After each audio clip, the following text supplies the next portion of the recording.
Hi guys, it's said that Donald Trump doesn't know what's going on half the time, and there's lots of evidence to back up that claim. He signs executive orders that he obviously doesn't understand. He says he's going to places when in reality he's going somewhere else. And he talks about things that have happened when in reality they haven't. It's a bit like putting somebody at the front of a driverless train and telling them to steer it in a particular direction when in reality somebody else is controlling it. Now, in more evidence to back up this claim, he was saying here that he's doing a deal with China which will allow 600,000 Chinese students to come to the United States. Now, this flies in the face of his anti-immigration rhetoric, but I think there's a bigger picture here, bigger than Donald Trump. President Xi would like me to come to China. It's a very important relationship. As you know, we're taking a lot of money in from China because of the tariffs and the different things, and it's a very important relationship. We're going to get along good with China. I hear so many stories about we're not going to allow their students, or we're going to allow their students to come in. We're going to allow, it's very important, 600,000 students. It's very important. But we're going to get along with China. But it's a different relationship that we have now with China. It's a much better relationship economically than it was before. With Biden, boy, what he allowed that, I mean, they just took him to the cleaners, you know? Okay, always has a bit of a dig for Biden.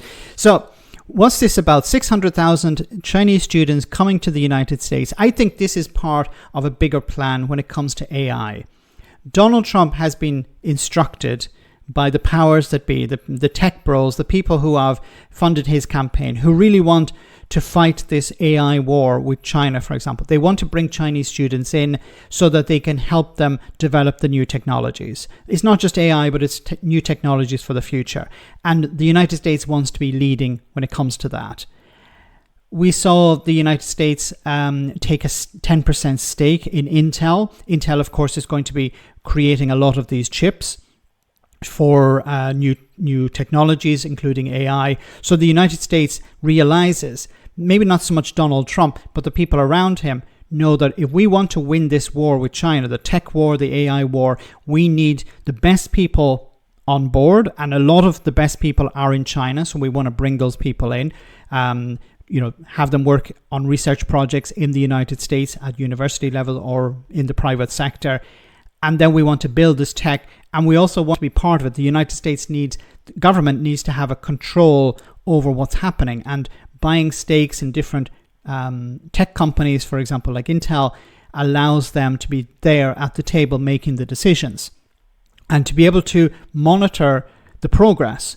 Because at the end of the day, if there's going to be a massive AI war between China and the United States, the US government needs to be at the table. It cannot allow the private sector to run away with this.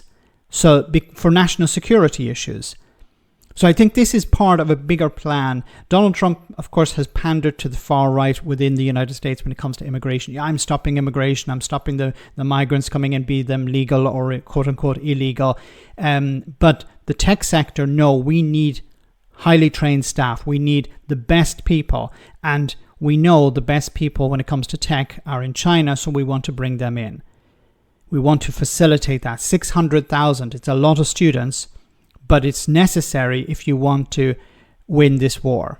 This is my speculation about it. It could be other reasons, but or it could be just Donald Trump trying to do a deal with China. This is what they're demanding, and Donald Trump is giving in because he wants to build casinos or something in Beijing. I'm not sure.